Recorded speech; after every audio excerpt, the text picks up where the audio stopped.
បាទជំរាបសួរលោកគ្រូនិងអ្នកទាំងអស់គ្នាថ្ងៃនេះយើងមក set up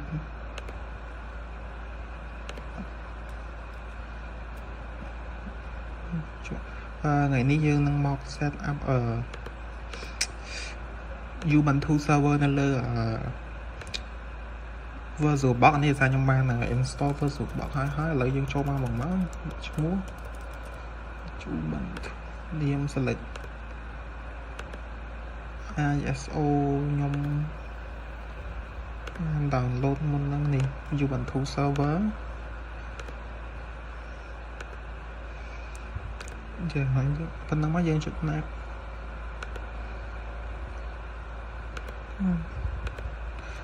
set password 4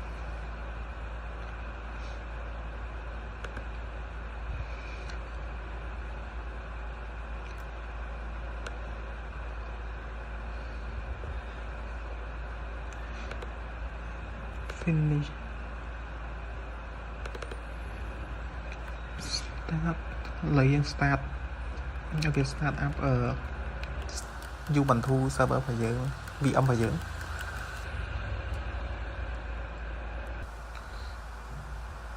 នេះវាមកហើយមកសាយ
ឥឡូវ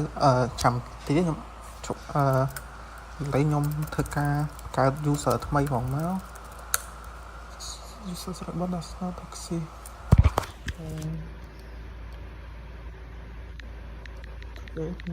user Ubuntu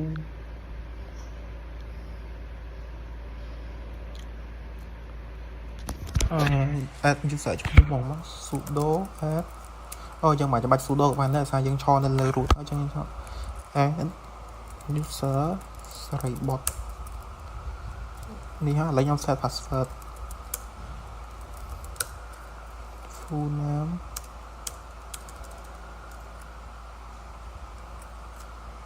user សេរីបត clear git su សេរីបតពេលនេះខ្ញុំបានចូល user សេរីបតហើយ who am I មកវានឹងចេញសេរីបតបាទលោកគ្រូវីដេអូហើយយើងមានតែប៉ុណ្្នឹងអរគុណលោកគ្រូដែលយើងបានលុបវាចោលបាត់ហើយមួយទៀតគឺយើង rm with all គឺជា delete directory ដែលមាន command ខ្ញុំសាកបង្កើត new មកវិញហើយបន្ទាប់មកខ្ញុំ cd new នោះហើយខ្ញុំសាកបង្កើត text មួយមក pt ចឹងហើយយើងដាក់ hello world ជាង save វាមកហើយឥឡូវខ្ញុំសាកមើលខ្ញុំសាក cat ហើយ text ហ្នឹងគឺមានខ្ញុំ back វិញបើមិនយើងប្រើ rmdir ធម្មតា new ចឹងមានន័យថាវាអត់អាច delete តែនឹងបានទេយើងត្រូវប្រើ command rm ដក o ហើយ nu នេះ o នេះដក f nu គឺមានន័យថា remove false បន្ទាប់មកទៀតយើងចូលមកដល់ប្រភេទfile permission file permission មានដូចជា CMOD 55ហើយនឹងយើងអាចដាក់ file directory យើងបានដូចជា var w3 ហើយចឹងវានឹង change permission folder ហ្នឹងទៅជាAlico 55ហ្នឹងហើយយើងក៏អាចមួយទៀតគឺ command chmod បូក x command ហ្នឹងគឺយើងប្រើនៅពេលដែលយើងចង់ install អីមួយចឹងទៅយើងពេលខ្លះយើង install file តើ install software មកអញ្ចឹង file ហ្នឹងអត់ទាន់អាច execute បានហើយយើងត្រូវប្រើ command ហ្នឹងឧទាហរណ៍ថាខ្ញុំបាន install file មកមួយឈ្មោះថា file ចឹងទៅធម្មតាបើយើងចង់ execute វាយើងត្រូវប្រើ command chmod ដក s nu file ចឹងហើយបាន file ហ្នឹងវាអាច execute បានហើយនៅពេលដែលវា execute បានយើងគ្រាន់តែថែបឈ្មោះវាហ្នឹងមកយើង enter ទៅ file ហ្នឹងនឹង execute automatic ហ្មងហើយមួយទៀតគឺ change មានន័យថាវា change direct change file change user change owner នៃ directory ហ្នឹងឡើយខ្ញុំសាកបង្កើតមួយសិន mkdir nu ចឹងទៅ ls ទៅ la ឥឡូវហ្នឹង file ហ្នឹងគឺវាឈរនៅ user សេរីបុត្រហើយនឹងសេរីបុត្របើយើងចង់ដូរវាយើងអាច chown លេងដាក់វាទៅគ្រប់ w3 data ចឹងតែហើយ desktop nu អូ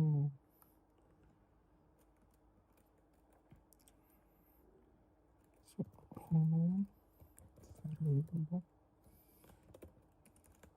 desktop nu អូcd ឥឡូវយើងសាកមួយនេះគឺនេះដូច user នេះវានៅឈររូបចឹងតឥឡូវខ្ញុំ save on www data សេរីបុត្រ w3 data w3 នេះពេលដែលយើងអត់ដក la មកវានឹង change ទៅសេរីបុត្រហើយនឹងw3 គ្រប់ w3 ហ្នឹងសម្រាប់ file permission ហើយបន្ទាប់មកយើងចូលដល់ system information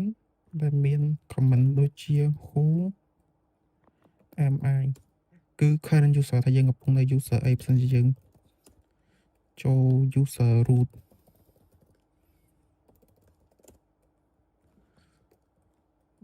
យើងចូល user ផ្សេងវានឹងចេញ user ផ្សេងហើយបន្ទាប់មកគឺ comment hostname comment hostname ហ្នឹងវានឹង show system name របស់យើងហើយបន្ទាប់មកគឺ comment df.h នឹង show this usage ការប្រើប្រាស់ storage របស់យើងបានប៉ុន្មានហើយបន្ទាប់មកគឺ comment free.h ដែលវានឹង show ការប្រើប្រាស់ RAM របស់យើងហើយបន្ទាប់មកទៀតគឺ comment top តែវានឹង show ការប្រើប្រាស់ CPU ឬក៏ការ processing ឥឡូវហ្នឹង software ហ្នឹងកំពុង process ខ្លះហើយដល់ពេលយើងចុចចឹងមកយើងអាចចុចអីបានទេដើម្បីចេញពីវាយើងអាចចុច control បូក c វានឹងចេញមកវិញហើយបន្ទាប់របស់យើងគឺ text processing ហើយ search ដល់ comment ទី1 grp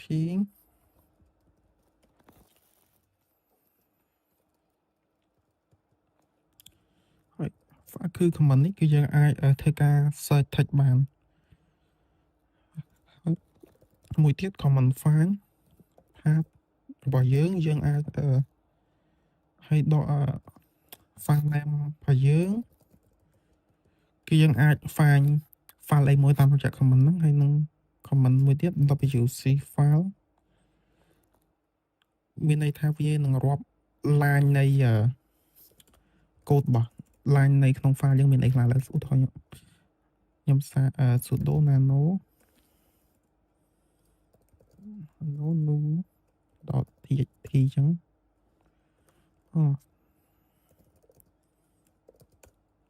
សាក1 2 3 4 5 right enter ហើយយើងអាចប្រើ command C word count nu .txt វានឹងប្រាប់មកអ្នកថាមានប៉ុន្មាន line អីចឹងហើយបន្ទាប់មកទៀតគឺ command sort file គឺវានឹង sort content របស់យើងហើយបន្តមកទៀតគឺយើងចូលទៅដល់ network command ដែល command ទី1គឺ pin វាអាច pin ថាតើ website យើងវាដើរតែយើងចាប់ pin យកមកពី domain អីចឹងហើយបន្ទាប់មកគឺ command IP addr ដែលវា show network info របស់យើងហើយមួយទៀត wget URL មានន័យថាយើងអាចទៅ download file នៅតាម URL ណាមួយតាម URL ណាចឹងដោយមិនចាំបាច់ចូលទៅ website គេហ្មងក៏បានដែរយើងអាច download តាម comment ហើយមួយទៀតគឺ comment SSH user SSH user app host ចឹង comment នេះគឺយើងអាច host យើងអាច remote ចូលទៅក្នុងserver ណាមួយឬក៏ host ណាមួយឥឡូវខ្ញុំសាក test comment ហ្នឹងឲ្យមើលខ្ញុំសុំយក public IP template អូខេឥឡូវយើង test ជាមួយនឹង comment អូខេឥឡូវយើងបានទៅវិញហើយយើង test ជាមួយនឹង comment SSH access របស់យើងហ្មងទៅដោយនេះគឺជា comment SSH ខ្ញុំធ្វើការ SSH ចូលទៅក្នុង user root នៃ server របស់ខ្ញុំមិនដែរខ្ញុំសូមអត់បង្ហាញ user របស់ខ្ញុំអត់ខ្ញុំសូមអត់បង្ហាញ public IP របស់ខ្ញុំដែលត្រូវ remote ចូលនឹងទេហើយដើម្បី remote ចូល server ណាមួយបានអញ្ចឹងយើងត្រូវការ SSH key របស់យើងដាក់នៅក្នុង server ដែលវា recognize ថានឹងគឺ user នឹងគឺ authorize វាឲ្យចូលហើយធម្មតា SSH key របស់យើងគឺយើងអាច generate បានហើយយើងអាចយកដាក់នៅក្នុង server វាបានអានេះសម្រាប់ network command ហើយបន្តមកទៀតគឺ packet management ទី1គឺ sudo apt update គឺយើង update package របស់យើងដោយប្រើ command នេះបន្តមក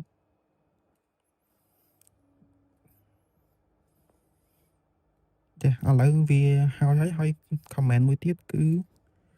command sudo apt install យើងអាច install អីមួយដូចជាខ្ញុំចង់ install Node.js ចឹងខ្ញុំគ្រាន់តែវាយ Node.js ចឹងមកវានឹង install Node.js យកហ្មងដោយសារនេះខ្ញុំមាន Node.js ស្រាប់ចឹងវាអត់ធ្វើការ install ទេហើយមួយទៀតគឺ command sudo apt remove ហើយយើងដាក់ Node.js ចឹងទៅនៅពេលដែលខ្ញុំ enter ទៅវានឹង remove Node.js របស់ខ្ញុំតែខ្ញុំសុំអត់ប្រើទេអត់ចង់ install មកវិញ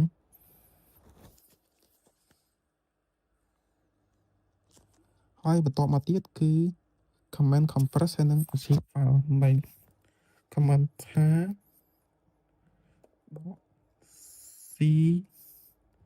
cf file ឈ្មោះ file របស់យើងថា .gz file វានឹងធ្វើការ compress file របស់យើងហើយ command ទី2គឺថា .cf file ថា .c វានឹង extract file របស់យើងនៅ command នេះហើយ command មួយទៀត zip.r វានឹង zip folder របស់យើងហើយនឹង command ចុងក្រោយគឺ unzip ហើយ file យើង file zip របស់យើងវានឹង unzip file របស់យើង ទាប់មកយើងចូលទៅដល់ process management ទី1 PSAUX វានឹង show service ដែលបាន run នៅលើ computer របស់យើងហើយទី2គឺ kill PID យើងអាច stop processor ណាមួយបានយើងអាច stop processor ណាមួយបានតាម command ហ្នឹងឥឡូវឧទាហរណ៍ខ្ញុំសាកចូលទៅក្នុងនេះនេះគឺជា project Laravel របស់ខ្ញុំអាច run project ហ្នឹងបាន sudo php artisan serve លើ project ហ្នឹងគឺបាន start ហើយនៅក្នុង port 8000បើសិនជាញ៉ក់នេះខ្ញុំថាថ្មីបើសិនជាខ្ញុំចង់ kill project ហ្នឹងខ្ញុំគ្រាន់តែ kill PID 8000សំទោស kill PID 8000វានឹង stop process យើងហ្នឹងហ្មងហើយបន្ទាប់មកទៀតគឺយើងចូលដល់ job command job វានឹង list job background របស់យើងដែរនេះអត់មានអីទេចឹងវាអត់មានអីទេហើយមួយទៀតគឺ fg.bg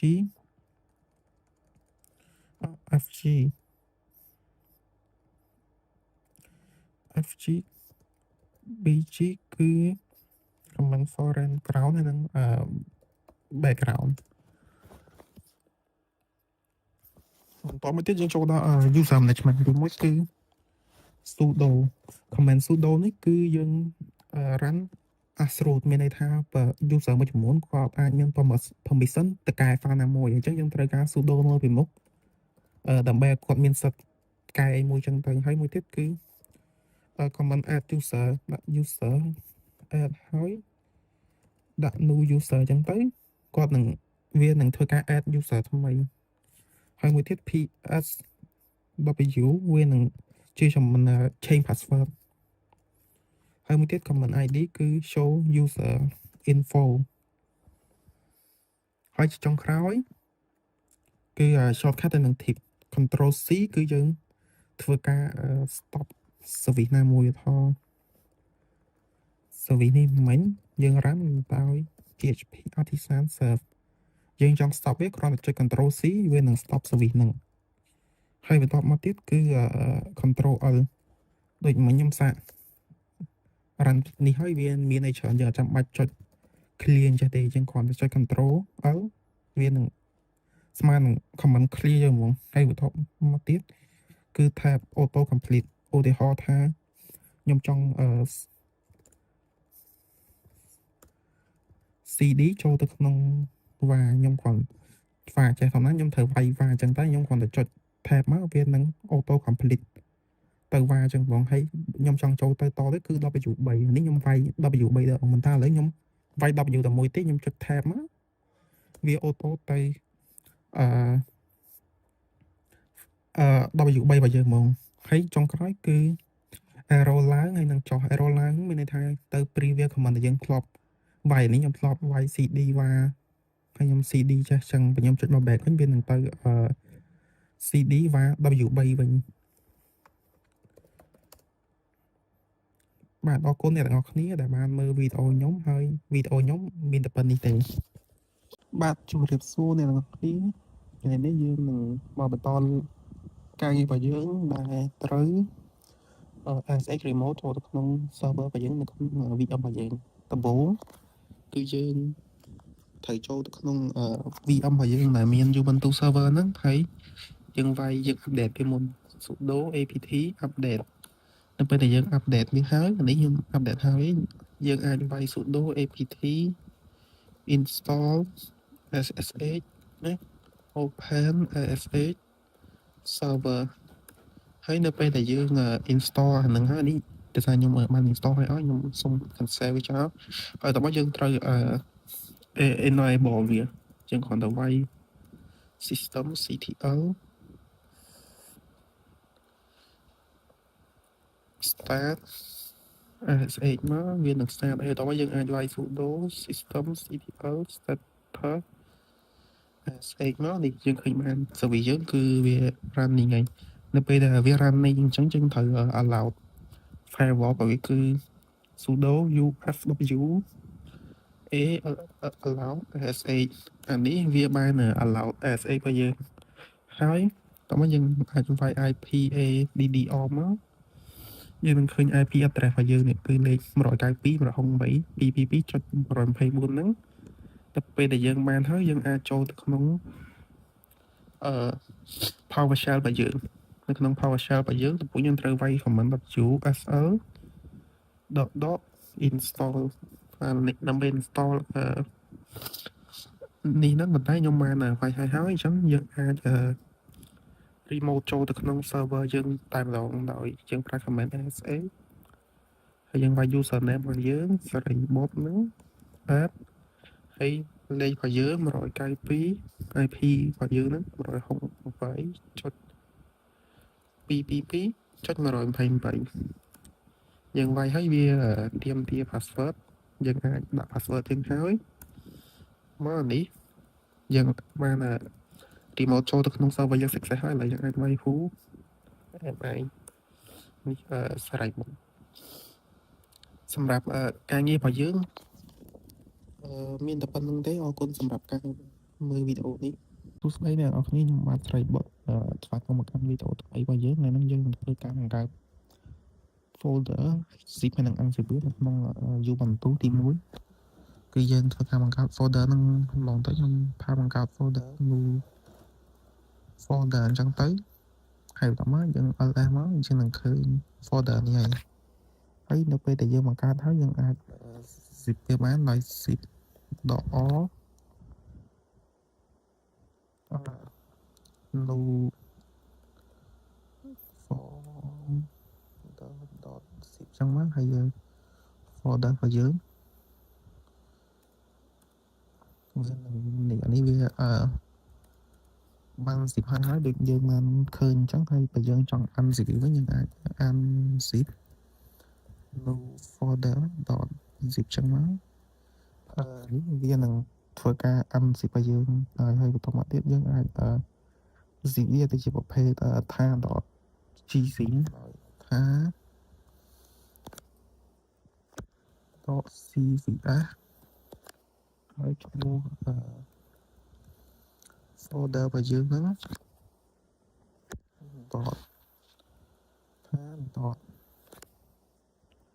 .gc ហ្នឹងហើយយើង no folder នេះវានឹងបង្កើតនឹងបានសម្រាប់ដែរហើយដើម្បីចង់ unzip វិញយើងក៏នឹងឲ្យថា .cvs ហើ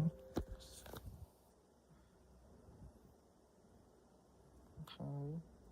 អត់យើងបង្កើតទៅជាមកប្រភេទទៀតគឺនេះថា tag C ហ្នឹងយើង ls មកវាក៏មាននេះដែរហើយវីដេអូរបស់ខ្ញុំមានតែប៉ុណ្្នឹងទេអរគុណសម្រាប់ការមើល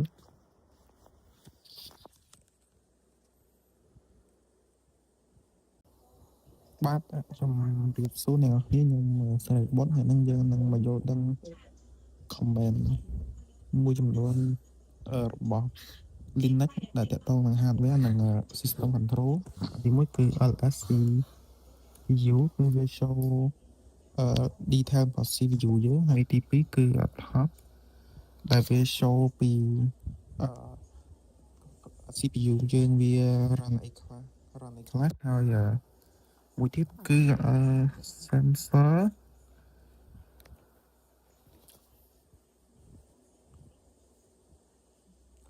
មុននឹងនេះខ្ញុំត្រូវការ install វាសិនគឺនៅកន្លែងនេះហើយយើង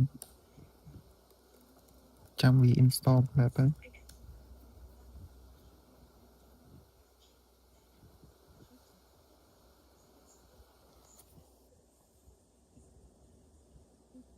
និយាយឲ្យ comment ហ្នឹងគឺយើងពិនិត្យមើល CPU temperature ហើយចុះដល់បិទទី2គឺ RAM ហើយនឹង memory ទី3គឺ free ដល់ A ចូលថា RAM យើង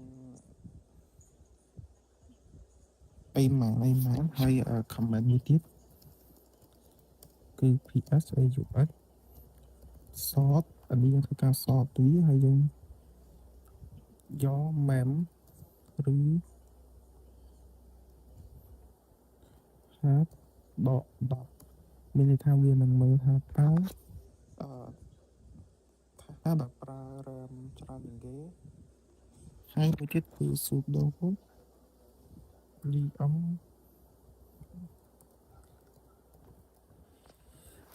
អូយសុំទៅ mem វានឹង show memory slot យើងហើយនឹង speed ហើយមួយទៀតគឺ card OC MIFO វានឹង show ព័ត៌មាន memory ទាំងអស់យ៉ាងលម្អិតហើយចូលដល់មួយទៀតគឺប្រភេទ storage ហើយនឹង decomment ទីមួយគឺ df.h វានឹង show partition របស់យើងនឹង space របស់យើងមួយទៀតគឺ lsblk គឺវានឹង show block device និង partition ជា 3 structure ហើយមួយទៀត sudo sl smart ctl del star lens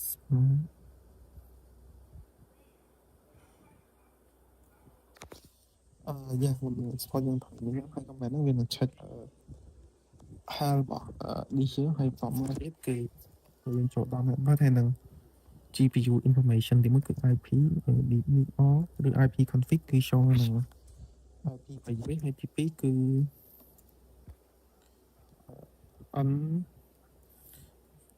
NVIDIA SMI វានឹង show NVIDIA driver របស់យើងហើយបន្តទៀតគឺ if start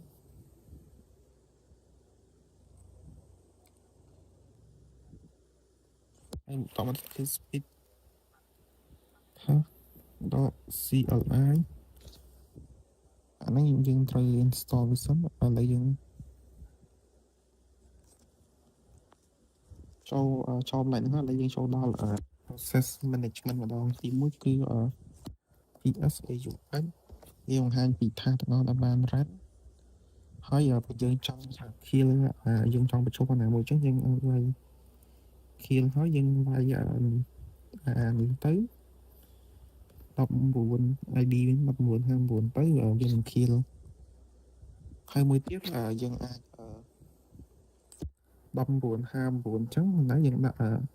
បក9អានេះវានឹង force kill service នឹងយកតាមមកហើយមួយទៀតក៏យើងអាច kill តាមឈ្មោះដែរដូចជា root នេះអីហើយ command បន្ទាប់មកគឺ shut យើងអាចវាយ power off វានឹង shut down របស់យើងហើយយើងក៏អាចវាយ sudo shut down .x បូក10អញ្ចឹងវានឹង shut down ក្នុង10នាទីហើយក៏មាន command ដូចជា reboot ដើម្បីយើងអាច restart computer ជាងបានយើងអាចវាយ shut down បើ off ស្មើ restart ហើយយើងបូក5អញ្ចឹងគឺថាយើង shut down ក្នុងរយៈពេល5នាទី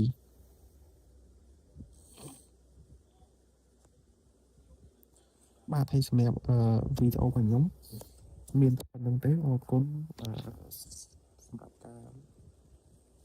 ទស្សនាវីដេអូនេះបាទជំរាបសួរលោកគ្រូខ្ញុំសុំច័ន្ទសេរីបុត្រថ្ងៃនេះយើងមកធ្វើកិច្ចការទី1របស់យើងហើយដំបូងយើងធ្វើការ log in ទៅ server យើងសិន ទីមួយគឺយើងមើល who am I នេះស្រីបុតហើយយើងអាច pwd ដែលយើងឃើញហើយតោះមកឥឡូវខ្ញុំធ្វើការ create user ថ្មី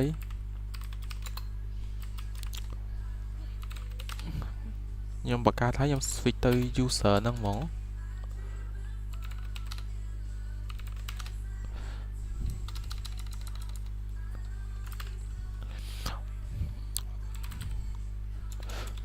su ដែលខ្ញុំ switch ទៅ user ថ្មីហ្នឹងហើយតោះមក who am I យើងចេញ user ថ្មីហើយតោះមកយើងដាក់ pwd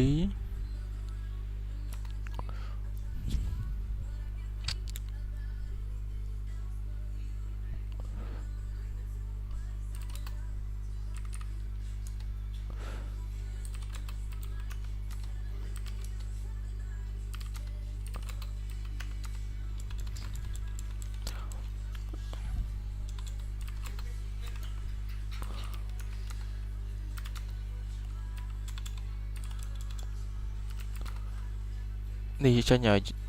directory ថ្មីហ្នឹងហើយបន្ទាប់មកយើងបង្កើត folder ថ្មីបានយើងបង្កើតហើយបន្ទាប់មកយើងចេញទៅ user ដើមវិញ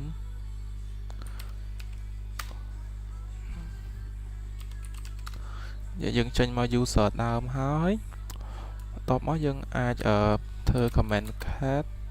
etc pswd បាទកិច្ចការទី1របស់ខ្ញុំមានតែប៉ុណ្្នឹងលោកគ្រូបាទជំរាបសួរលោកគ្រូខ្ញុំសុំច័ន្ទសេរីបុត្រឥឡូវយើង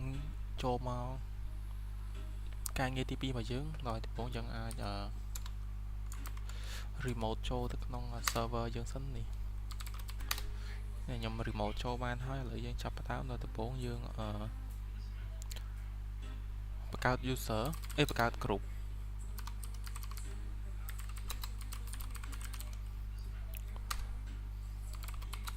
ខ្ញុំបានមួយហើយតោះមកយើងប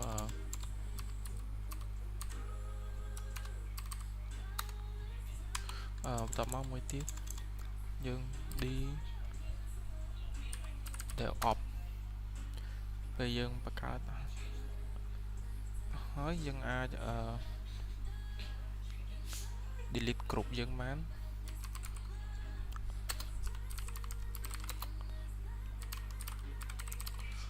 នេះទី developer 1 developer ហើយយើងអាច UX ហើ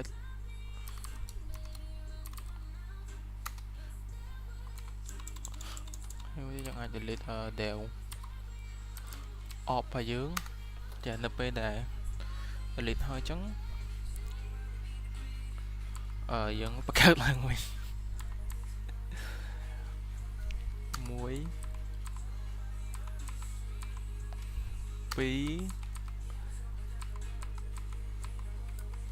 3នេះ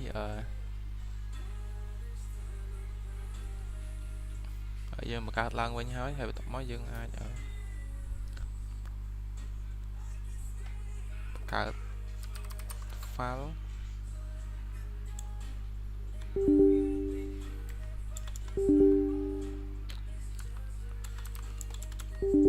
get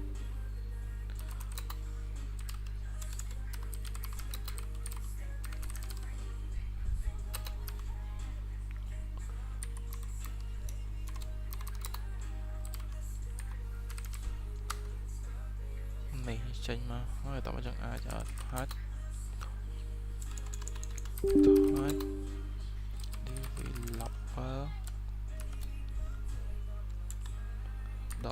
.txt ហើយមួយទៀត touch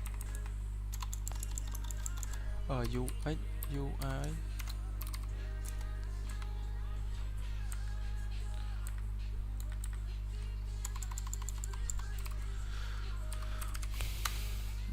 កាត់ហើយយើងអាចនេះ ចេញមកហើយតើមកយើងអាចchange permission sudo chmod 55កាយចុច txt យើងតl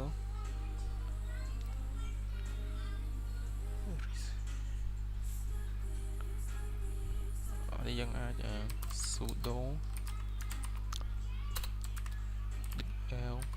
op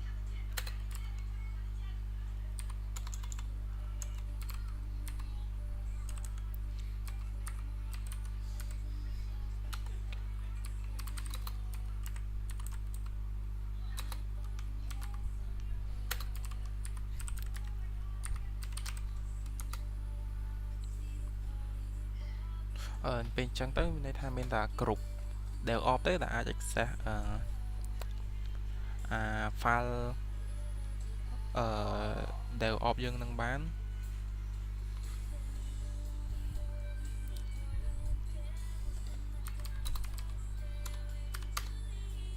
នេះនៅកន្លែងនេះចឹងលោកគ្រូអញ្ចឹងវីដេអូរបស់យើងមានតែប៉ុណ្្នឹងទេខ្ញុំ exit មកដើមវិញអរគុណដែលបានមើល